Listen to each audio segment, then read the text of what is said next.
25 de mayo de 1977. Tan solo 32 teatros de cine en Estados Unidos abrieron sus salas a esta película.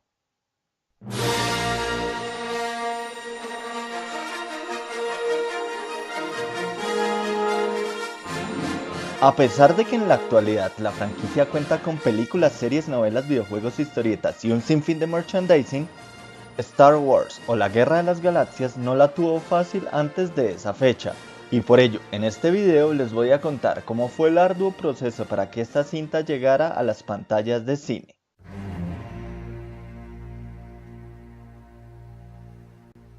George Lucas, creador de este universo, inició su carrera como cineasta a comienzos de los 70 con la película THX 1138, la cual fue producida por la compañía independiente American Zoetrope, fundada por el mismo Lucas en asociación con Francis Ford Coppola, director de El Padrino. Sin embargo, la compañía no pudo sostenerse y fue disuelta, de tal manera que Lucas fundó su propia empresa, Lucasfilm Limited. De igual forma, consiguió un acuerdo con Universal Studios en 1971, quien aprobó la distribución de sus dos siguientes cintas. En ese periodo, Lucas trabajó en la cinta American Graffiti. Sin embargo, influenciado por las historietas de Flash Gordon, empezó a soñar con hacer una historia que se desarrollara en el espacio. A pesar que American Graffiti fue una película con muy buenas críticas y aspirante a varios premios de la Academia, Universal rechazó Star Wars cuando Lucas entregó el primer boceto de esta historia, razón por la que tuvo que tocar la puerta en otros estudios.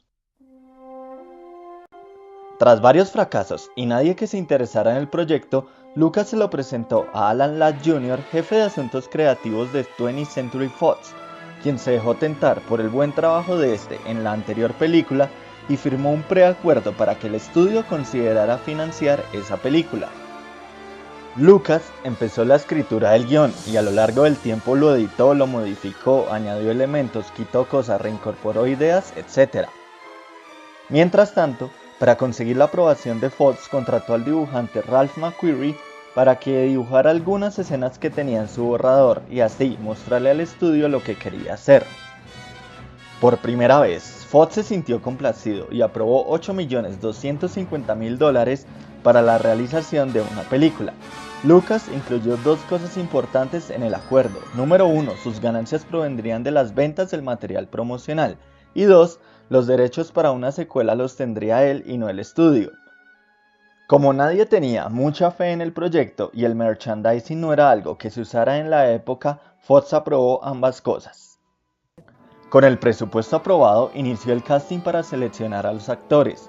Lucas tenía claro que no quería actores reconocidos en los papeles, de manera que miles de jóvenes audicionaron para los roles de Luke, Leia y Han Solo, que cayeron en Mark Hamill, Carrie Fisher y Harrison Ford.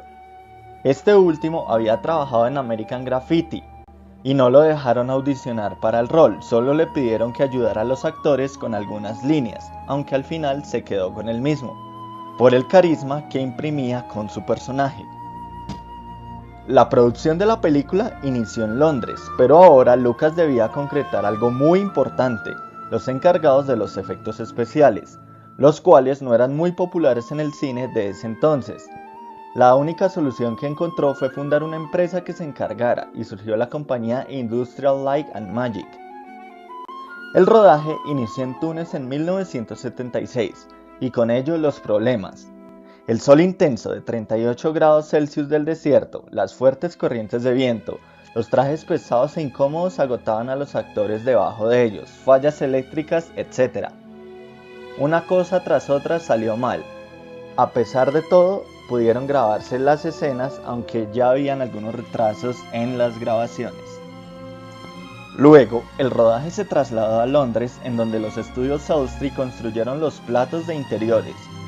Aún así, con el cambio de lugar, los problemas continuaron agobiando a toda la producción. Casi nadie creía que la película fuera a tener éxito. Fox empezaba a desesperarse, los costos de producción aumentaban y parecía que todo conducía al gran fracaso de la década, así que la presión recayó sobre Lucas. El rodaje se había atrasado tanto que las últimas escenas pendientes por filmar tuvieron que hacerse a toda velocidad sin muchas pausas. Fue necesario dividir al equipo de rodaje en 3 unidades distintas trabajando a la vez para tratar de cumplir con los plazos impuestos.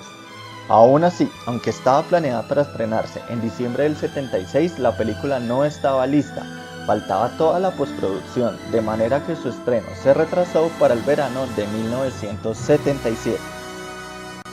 Cuando Lucas vio el primer montaje, quedó tan insatisfecho que despidió al editor y contrató a Paul Hirsch y Richard Shue para que iniciaran la edición desde cero para darle un nuevo enfoque a la película, uno más emotivo. Estos tuvieron que usar el material existente al límite, llegando a hacer cortes justo antes de que la escena terminara. Volviendo a los efectos visuales, Lucas no estaba contento con lo que la ILM había hecho hasta ese momento, y recopiló cintas de bombardeos y combates de guerra de películas viejas para que los diseñadores se inspiraran y entendieran qué era lo que él quería. Por fin, el proyecto tenía forma en el arte visual.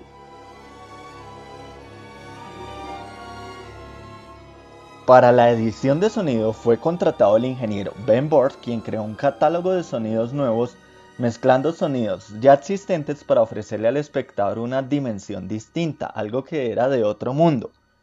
Para esta película creó al menos 5000 sonidos diferentes que muchas veces pasamos por alto, pero son muy importantes en el universo Star Wars.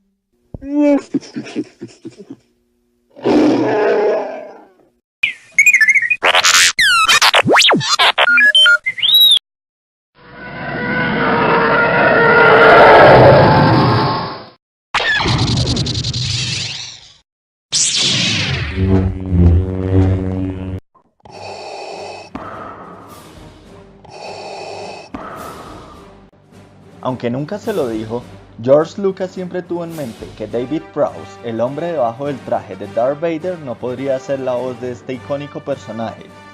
En su lugar fue contratado James Earl Jones, quien le dio la voz grave y amenazante. I find your lack of faith disturbing. En el caso de la banda sonora, Lucas siguió el consejo de su amigo Steven Spielberg, quien le recomendó que usara a John Williams, compositor de la música de Tiburón. Lucas le explicó a Williams que la música tenía que ser de otro planeta, pero al mismo tiempo ser muy emotiva. El resultado final fue una de las pocas cosas que superó las expectativas del creador.